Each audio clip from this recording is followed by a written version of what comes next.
나가죠. 첫째로 장가간 아들 내 편 만드는 거, 그거 안 된답니다. 또 명예퇴직한 남편 존경하기가 안 된대요.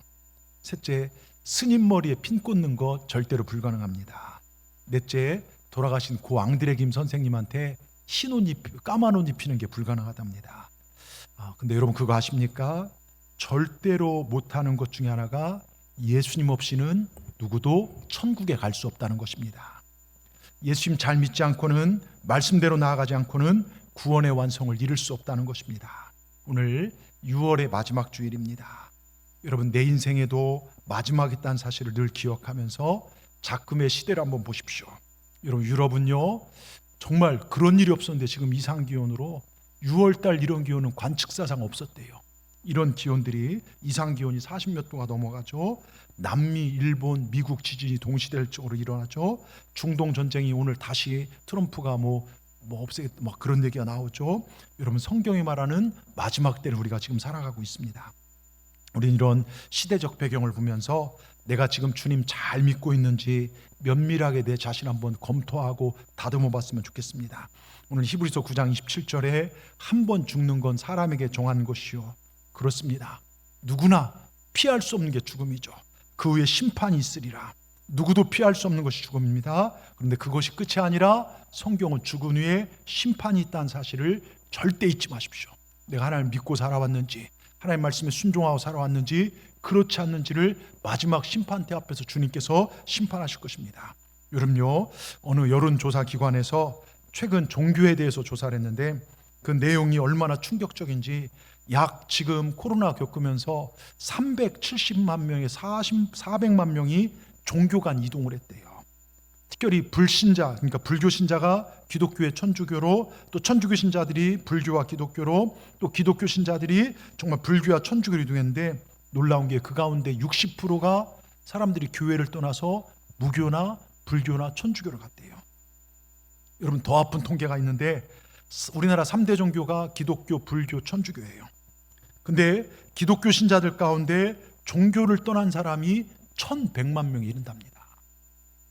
여러분 여러분 정말, 그러니까 종교를 떠난 사람이 1100만 명인데 그 중에 78%가 기독교래요. 기독교랍니다. 엄청나게 많은 사람들이 교회를 떠났습니다.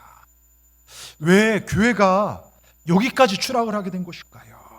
우리나라 독립운동의 중심에 서고 이 나라 발전을 가져온 기독교가, 또한 이 백성 해방의 문을 열었던 기독교, 민족의 등불이고 민중의 희망이었던 기독교가, 살아계신 하나님이 계시고 성령의 역사하는 그 기독교가 유일한 구원의 종교, 생명의 종교란 그 교회가 이렇게 추락하게 된 원인이 무엇일까요?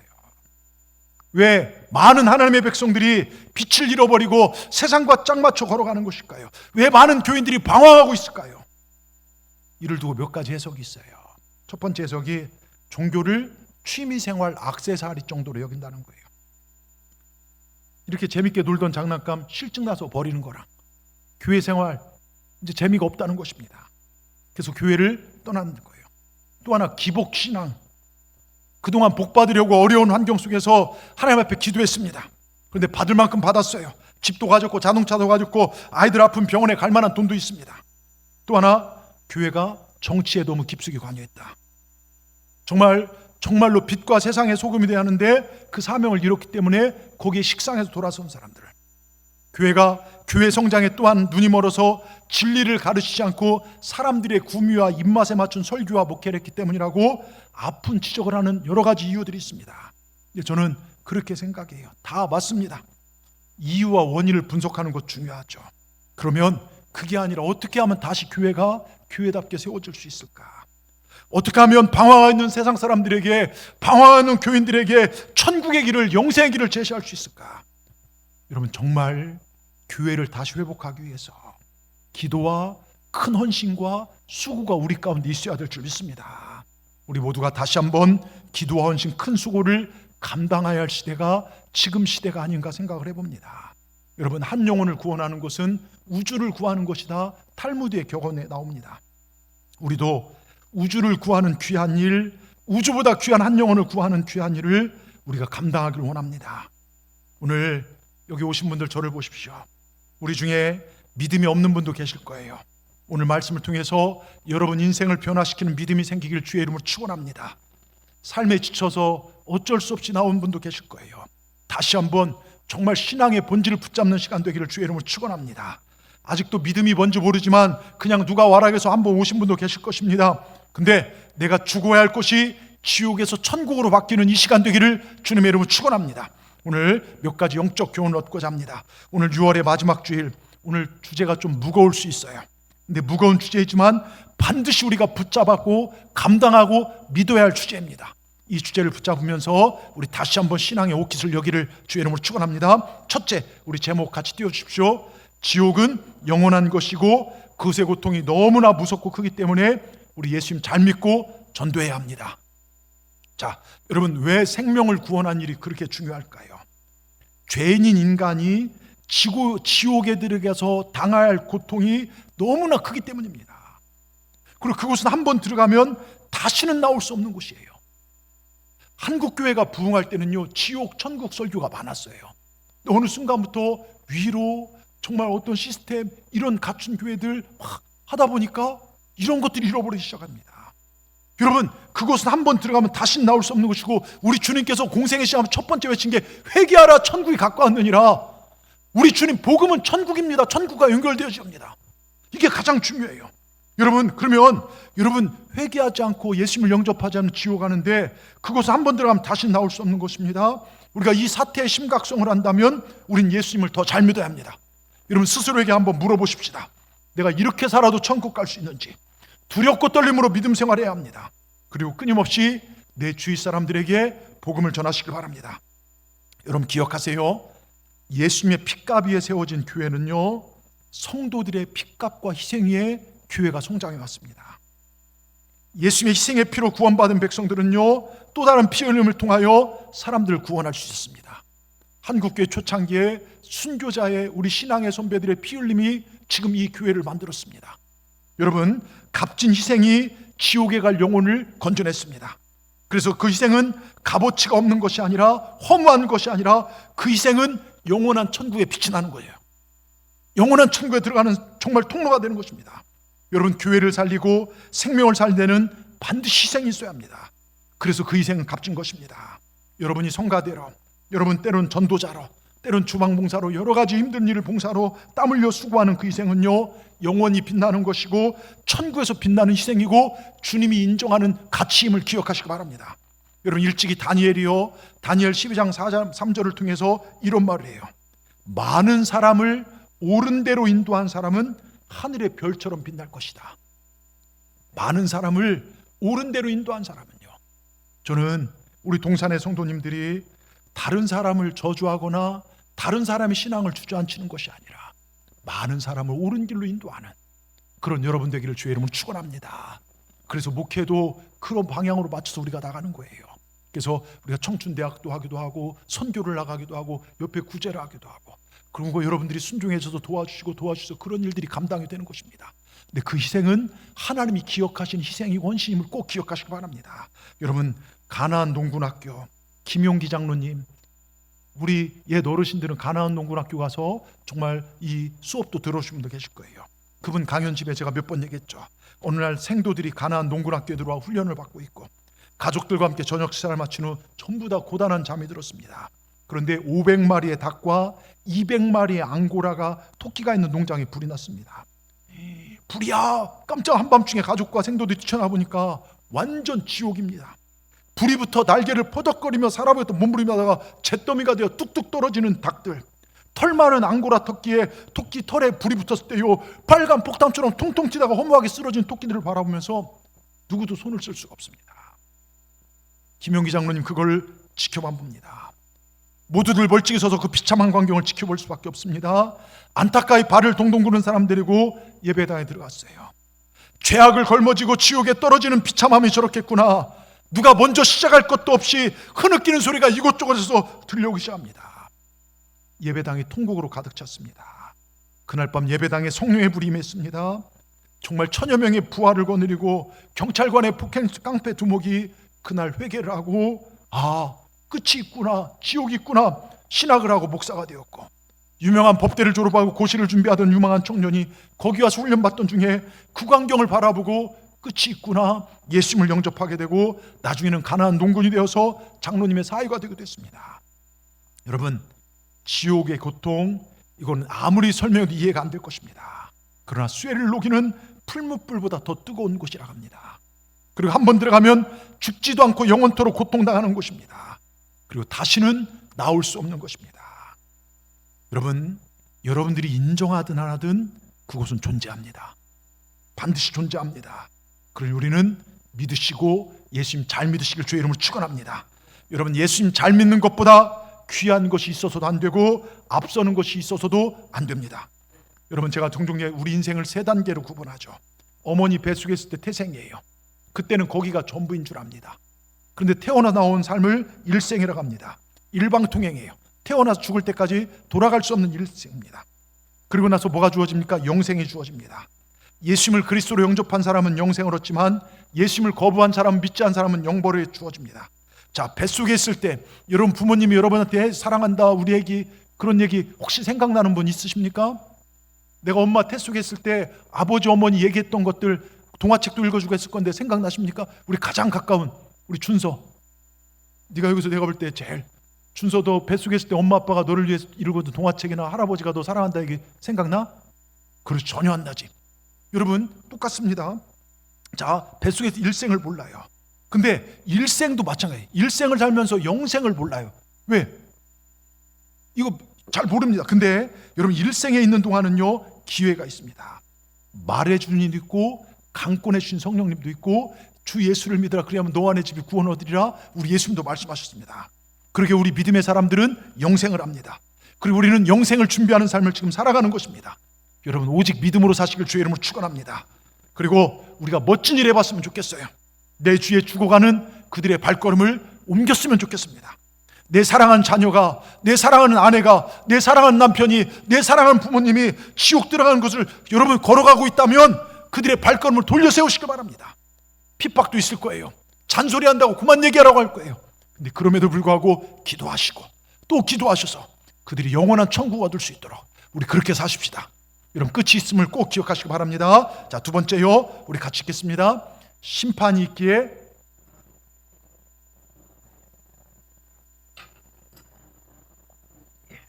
여러분, 자, 히브리서 9장 27절에 한 번 죽는 건 정해진 것이 그 후에 뭐라고 있다고요? 심판이 있다.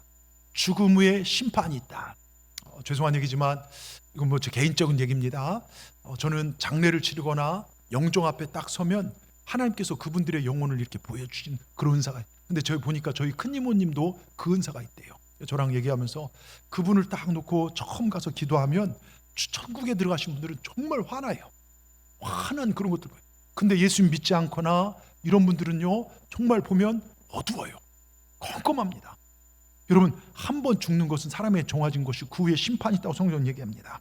여러분, 부자든 가난하든 못 배웠든 뭐 예쁘든 잘생겼든 공평하게 찾아온 게 죽음입니다. 저는 장례를 많이 치러봤죠. 정말 우리나라 부자도 장례를 치러보고 아산병원에 장례 치는데 VIP신데요 화환만 여러분 3층 VIP실에서 1층까지 화환이 이어져요. 그런 화환 그것도 봤어요. 근데 4살짜리 애기도 제가 장례를 치러봤어요. 부목사님 딸인데 교회 교인 권사님 나간 차에 쳐서 애가 죽은 거예요. 그걸 장례를 운구로 해봤어요. 울음덩어리죠. 여러분, 누구에게나 죽음이 옵니다. 근데 죽음이 끝이 아니라 그 위에 심판이 있다고 성경은 분명히 이야기합니다. 여러분, 마지막 때의 징조 중에요 누가복음과 마태복음의 동일한 이야기를 합니다. 제가 이 말씀을 계속 드리는 이유는 삶의 우선순위 바로 정하라는 거예요. 여러분, 아이고 목사님 맨날 한 얘기 또 하고 그렇게 생각하지 마시고 내 삶을 말씀에 적용해서 내 삶의 우선순위는 하나님인지 아닌지 그걸 결정하시길 주의 이름으로 축원합니다. 자, 누가복음 17장 28절에요 우리 띄워주십시오. 누가복음 17장 28절에 롯의 때와 같으리니 사람들이 먹고 마시고 사고 팔고 심고 집을 짓더니, 성경에 구약의 심판이 노아와 롯의 때가 나옵니다. 그 다음 마태복음 24장 37절 38절에요 이렇게 써 있습니다. 노아의 때와 같이니 인자 임함, 주님께서 세상을 임하니라. 홍수전에 노아가 방주에 들어가니까 사람들이 먹고 마시고 장가들고 시집가고 있으면서, 근데 롯의 때도 그렇고 노아의 때도 그렇고 불의 심판, 물의 심판이 내리는데, 그런데 뭡니까? 사람들이 먹고 마시고 심고 집을 지고 장가 사고 팔고, 이게 나와요. 자, 심판은 여기 심판이 내려지는데 사람들은 자기 생활을 하고 있더라 이거예요.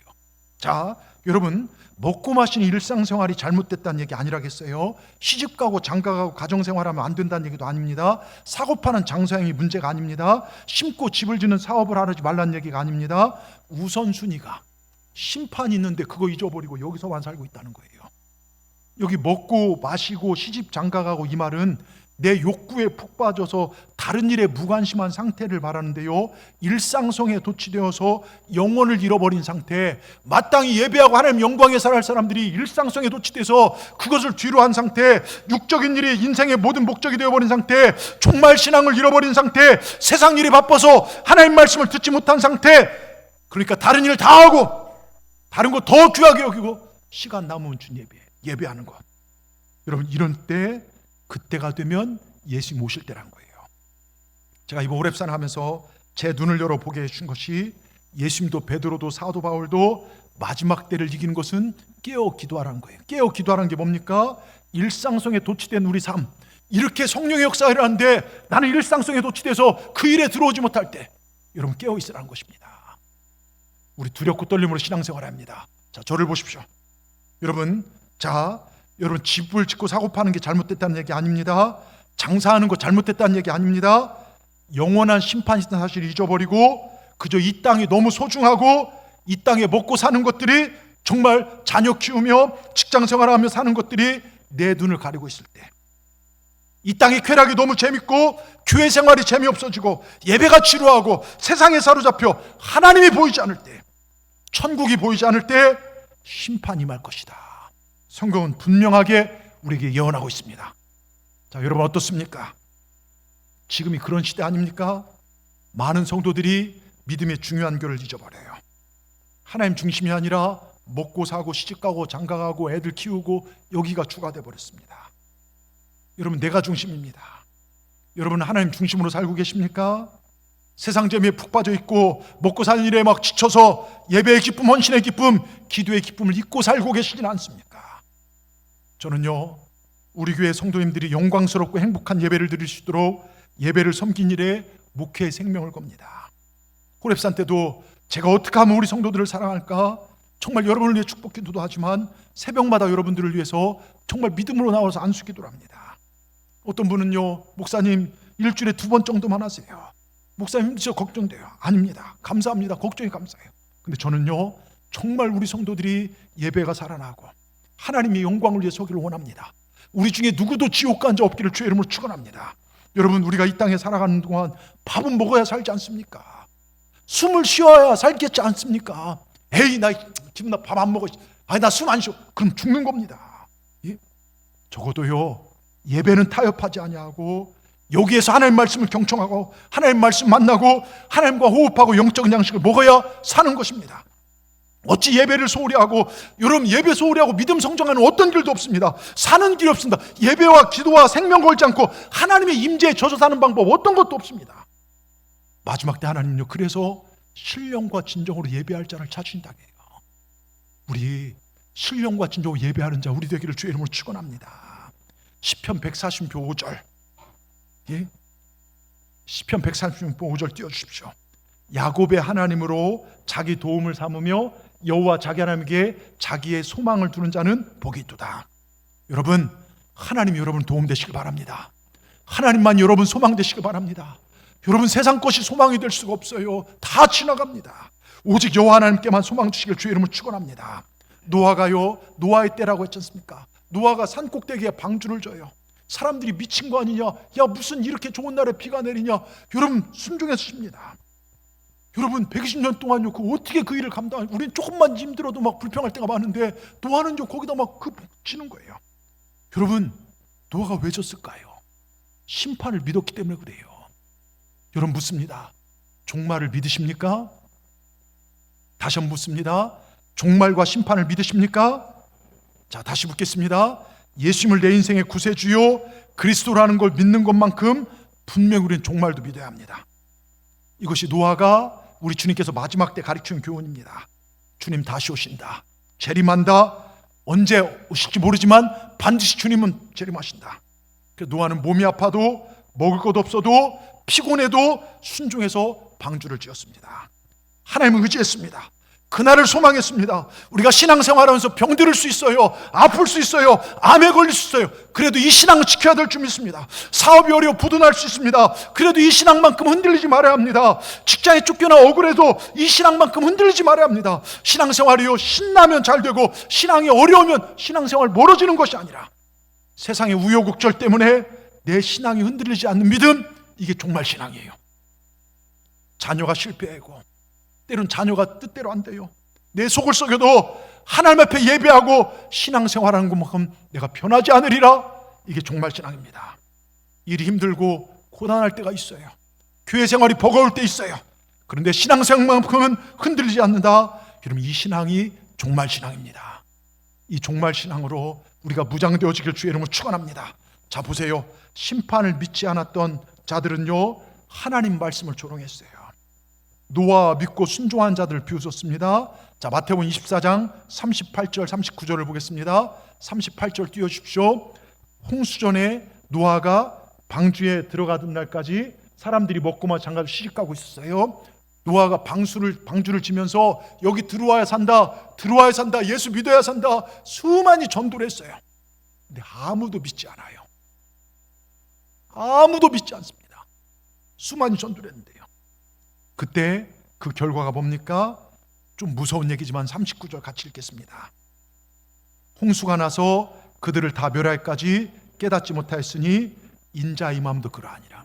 이런 마지막 때 아무리 외쳐도 깨닫지 못한 사람들이 있더라 이겁니다. 저는 정말 여러분 깨닫기를 주의 이름으로 축원합니다. 마지막이 있다는 걸 깨닫기를 주의 이름으로 축원합니다. 여러분, 갑자기 노아가 있는 산으로요, 정말 방주인데 갑자기 방주의 문이 딱 닫힌 순간 비가 내리기 시작합니다. 방주 줄 때 비 웃었죠. 비가 쏟아내리는데도 이러다 그치겠지 쳐다보고 있었습니다. 그런데 비가 멈추지 않아요. 하루 이틀 사람들은 산 꼭대기로 올라갑니다. 근데 그 꼭대기를 넘어선 물로 심판으로. 노아가 방주의 문을 닫고 들어간 날까지 믿지 않았습니다. 사람들은 그때까지 자기 일상에 먹고 사는 일이 귀하죠. 시집가고 종말에 무관심했습니다. 여러분 어떻습니까? 종말에 무관심하진 않습니까? 먹고 사는 게 아이고 너무 힘들어서 뭐 그런 것이 아닙니다. 오늘 이 설교에 다시 한번 내 신앙의 옷깃을 여미기를 주의 이름으로 축원합니다. 내 삶의 끝이 있고 하나님의 심판이 있다는 이 설교가 잠들어 있는 우리 영혼을 깨우시길 주의 이름으로 축원합니다. 구경꾼이 아니라 방주에 올라타는 여러분 되시길 바랍니다. 삶의 우선순위를 오직 예수로 정하고 사시길 주의 이름으로 축원합니다. 지금요, 많은 한국교회 교인들이요, 아무리 단에 선포하고 예수님이 설교해도요 안 듣는다는 거예요. 끝이 있다, 제대로 믿음 생활하자, 노아처럼 힘들어도 어려워도 아파도 하나님 중심으로 살자, 종말을 준비하라 해도 안 합니다. 짧게 사는 인생, 보험은 그리그리 준비 많이 하면서 영원한 영생 천국과 지옥은 준비하지 않습니다. 여러분 준비하십시오. 어느덧 심판의 비는 쏟아질 것입니다. 방주의 문이 닫힐 날이 올 것입니다. 속히 방주인 주님의 임재가 있는 성전 안으로 들어오십시오. 여러분 감히 권고합니다. 마귀가 비웃는 사람으로, 마귀 손에 붙잡힌 사람으로 살아가지 마시기 바랍니다. 여러분들이 어떤 어려움을 겪고 시련과 환난과 고통 가운데 빠져 있다 할지라도 그때야말로 내 믿음의 진가를 보여줘야 할 때입니다. 여러분이 하나님의 자녀라는 것을 여러분 자신에게도 보여주고 옆 성도에게도 보여주고 내 식구들에게도 보여주고 세상에도 보여주고 마귀에게도 보여주고 하나님 앞에도 보여주는 그런 믿음에 참된 하나님의 자녀들 되기를 주의 이름으로 축원합니다. 우리 멋진 이 신앙 보여주고 사십시다. 가슴을 피시고요, 우리 옆분들한테 난 하나님의 자녀다 한마디 해주십시다. 여러분 정말 예수님이 내 구주라는 확신을 가지고 승리하신 여러분 되기를 주의 이름으로 축원합니다. 끝으로요, 우리 같이 읽겠습니다.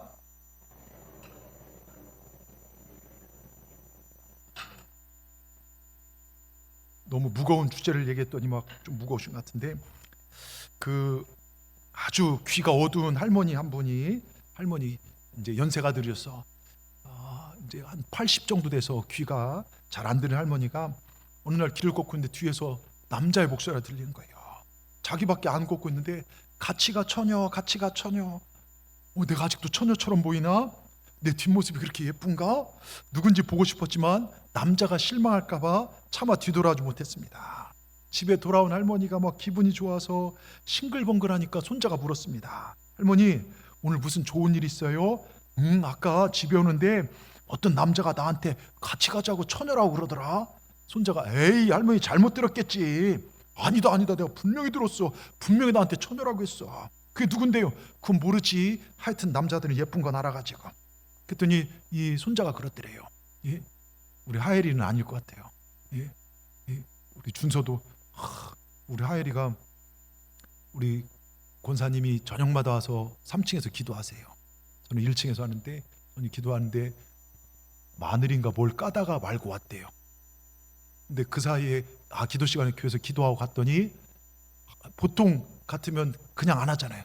하엘이가 따가서 그걸 다 꺼놨더래요. 네. 대단하지 않습니까? 또 할아버지가 그랬대. 인사만 잘해도 성공한다고 했다고. 저는 그래서 인사를 잘합니다. 그래서 막 만나는 분 인사를 잘한답니다. 참 귀한데. 근데 걔가 그랬대요. 할머니 그럼 내일 보청기 끼고 다시 들어봐. 그래서 할머니가 보청기를 다 가지고 집을 나섰을 때 하루 종일 돌아다녀 봐도요 남자 목소리가 들리지 않더랍니다. 내일 다시 와야겠다 생각하고 집에 오는데 뒤에서 어제 들려오던 그 목소리가 들려오더랍니다. 같이 가 처녀 그러길래 보청기를 끼고 확 들었는데요 갈치가 1,000원 그러더랍니다. 여러분 우리 잘 들어야 합니다.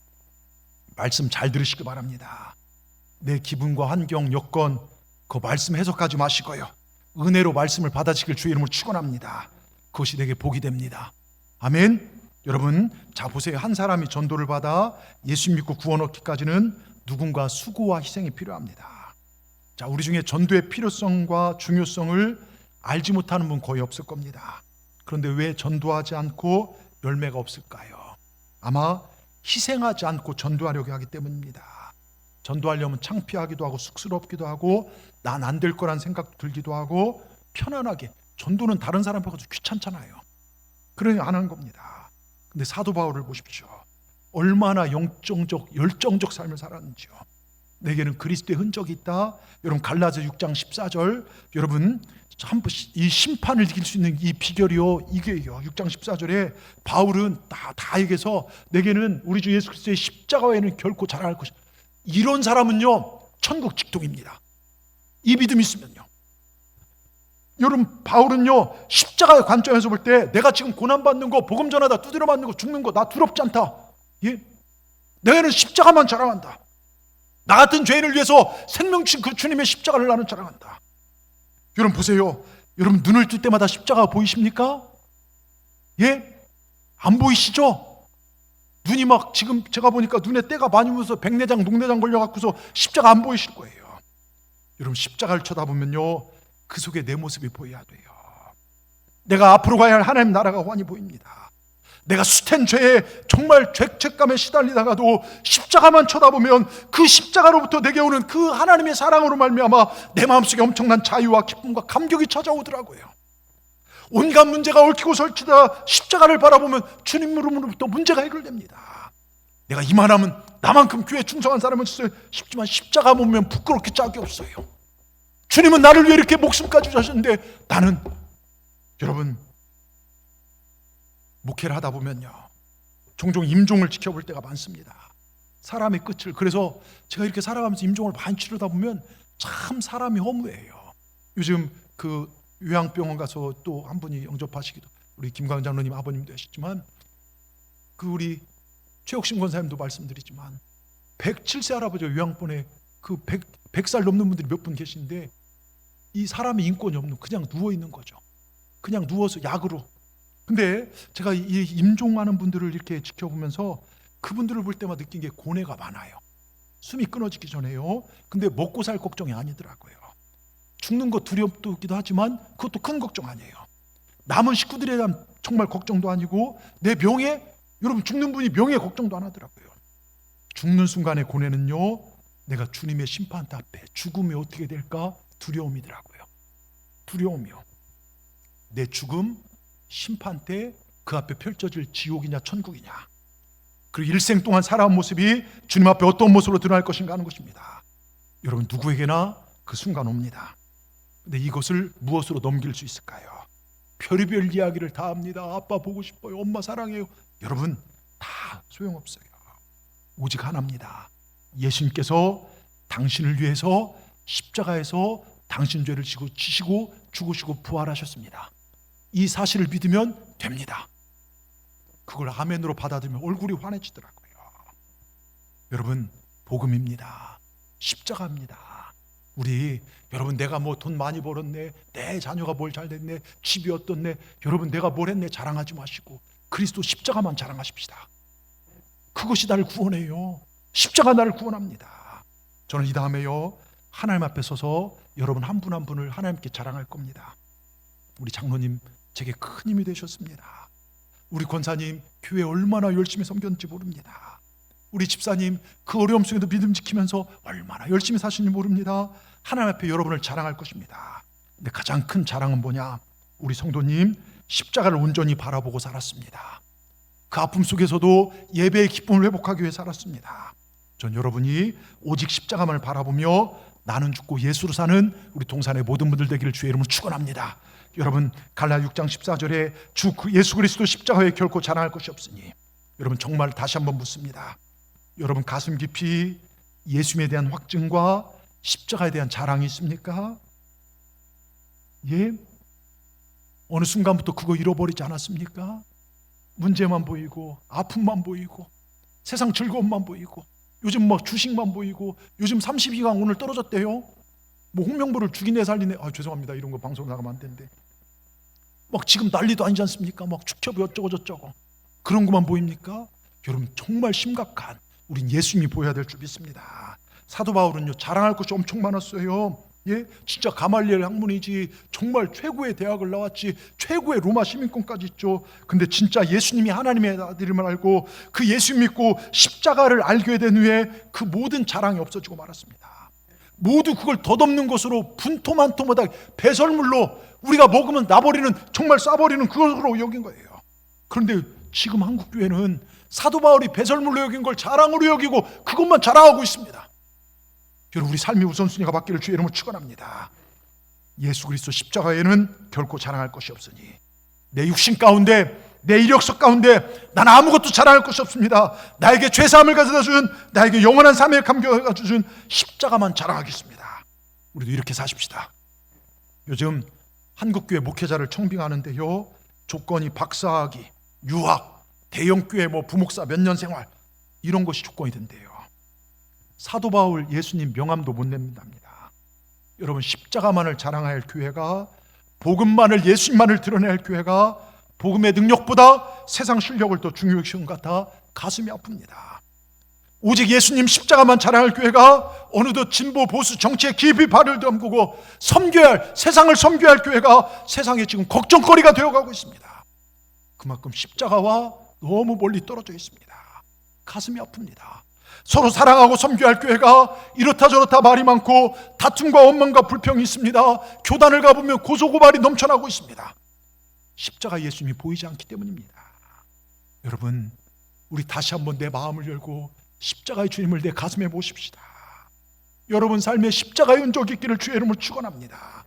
여러분, 예수님과 십자가가 내 삶에 있다면 우리가 상처받을 일이 뭐가 있겠습니까? 세상의 우여곡절 때문에 신앙이 들락날락하지 않을 것입니다. 오늘 나한테 문제가 있다면 내 사업 실패한 게 아닙니다. 명예 잃어버린 것도 아닙니다. 정말 문제인 것은요, 십자가의 감격과 예수 그리스도에 대한 감격이 사라진 것입니다.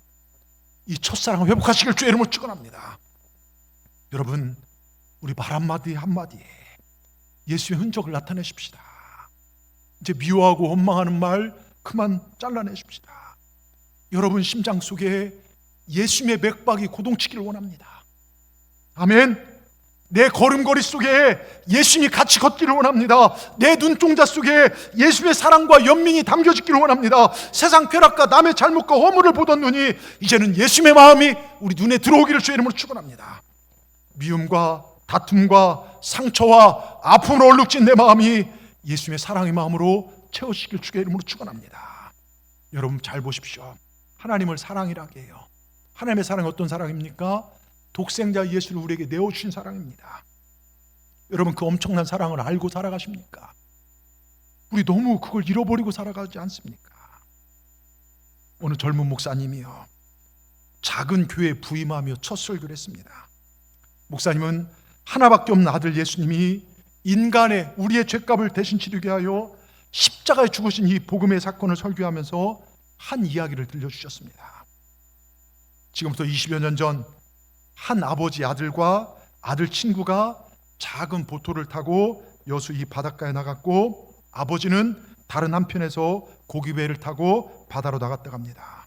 그런데 갑자기 파도가 밀려와 아들이 타고 있던 작은 배를 덮치는 것을 아버지가 목격했고, 배가 뒤집어지면서 아들과 친구는 바닷물에 빠져 허우적댔고, 아버지는 전속력으로 달려가 아이들을 구하기 위해 바다에 뛰어들었습니다. 한꺼번에 2명을 구할 수 없는 상황에서 아버지는 고민했고, 아버지는 아들에게 이렇게 말했습니다. 사랑하는 아들아, 너는 예수 믿고 이미 구원을 받았으니 죽으면 천국에 갈 것이다. 하지만 네 친구는 아직 예수 믿지 않았으니 그를 구해야겠구나. 아들아, 미안하다. 천국에서 만나자. 그리고 아버지는 아들의 친구를 구했고, 그 사이에 아들은 죽었습니다. 목사님은 이 아버지는 아들을 너무나 사랑했지만 예수님을 모르는 아들 친구에게 복음을 전하게 하여 아들의 친구를 구한 사건을 이야기하며, 예수님이 바로 그런 분이십니다.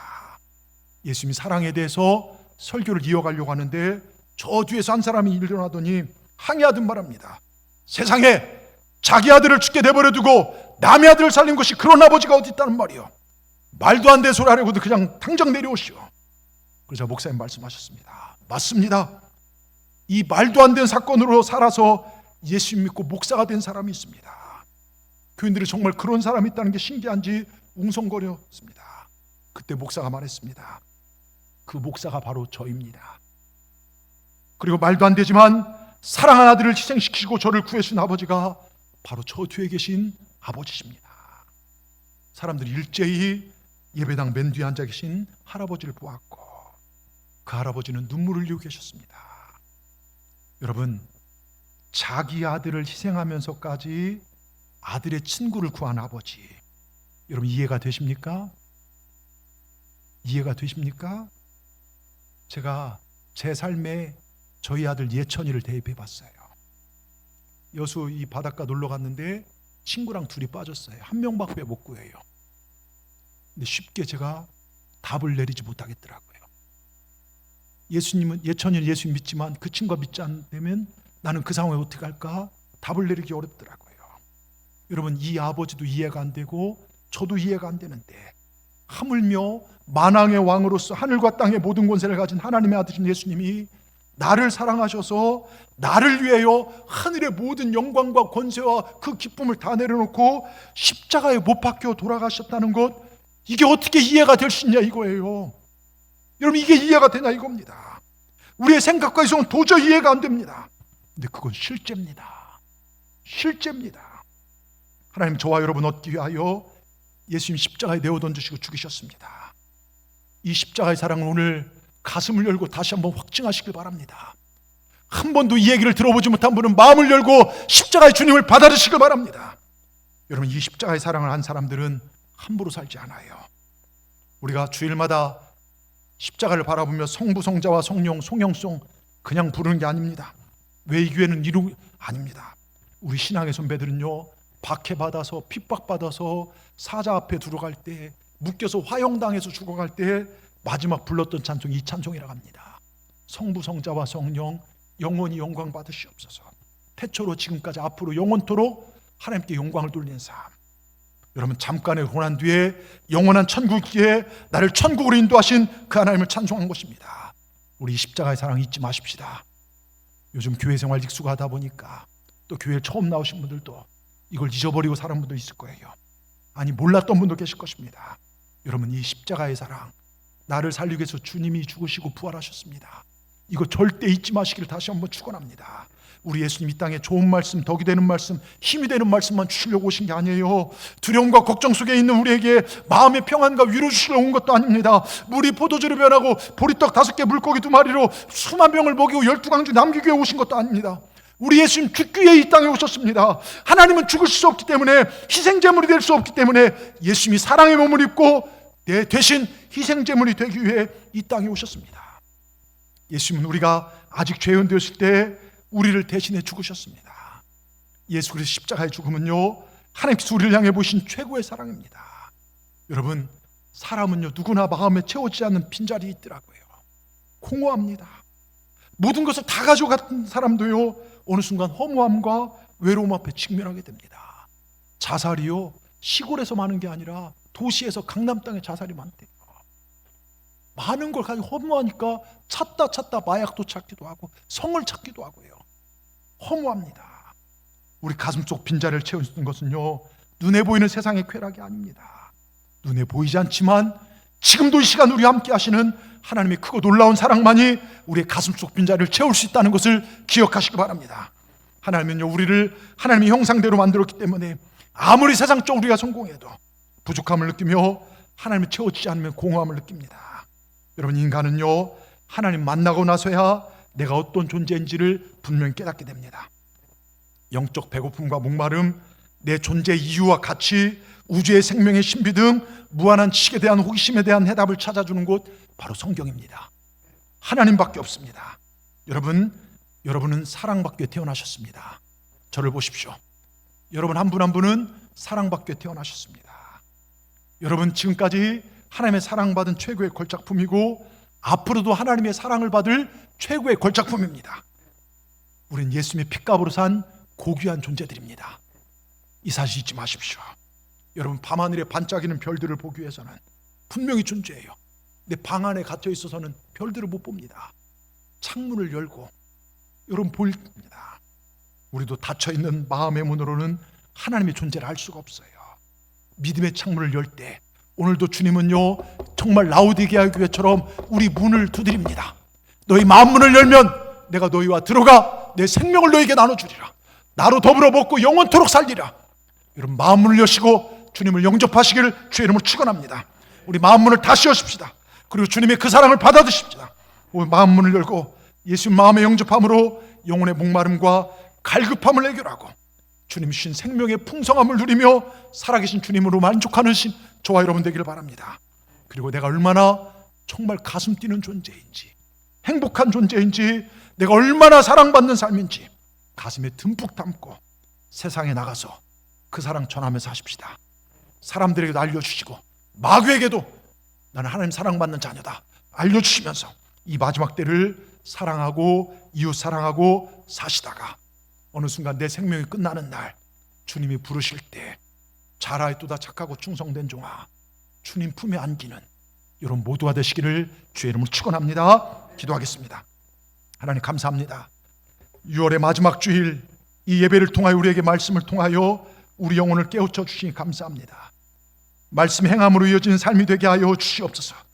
지옥의 무시무시한 고통, 영원한 고통이 있다는 사실을 피하지 않게 하시고 더욱 믿음으로 서게 하시고 마지막 때에 종말이 있다는 사실, 내일 해가 뜨고 하루가 또 시작되듯이 우리 인생의 마지막도 있고 영원한 심판이 있다는 종말신앙 절대로 잊지 않게 하시고 바른 믿음으로 살아가게 하여 주시옵소서. 그러게 더욱 십자가 복음에 붙잡힌 삶을 살게 하시고 세상 것 자랑하려고 세상 것 붙잡는 어리석은 인생이 아니라 그리스도의 십자가에는 결코 자랑할 것이 없습니다. 십자가를 자랑하며 살게 하여 주시옵소서. 복음 전하는 일, 환난이 와도 핍박이 와도 희생을 기꺼이 치를 줄 알며 복음을 전하며 교회를 세우며 그 삶을 살아내어 마지막 때에 주님께 인정받는 우리 모두가 되게 하여 주시옵소서. 주님, 우리 사랑하는 귀한 성도들 한 명 한 명을 주님의 손에 올려드리오니 주님의 손으로 저들을 이끌어 주시고 우리를 버리지도 마시고 우리를 떠나지도 마시고 우리를 천국까지 이끌어 주시옵소서. 그렇게 역사하실 주님을 찬양하며 예수님의 이름으로 감사하며 기도드리옵나이다. 아멘.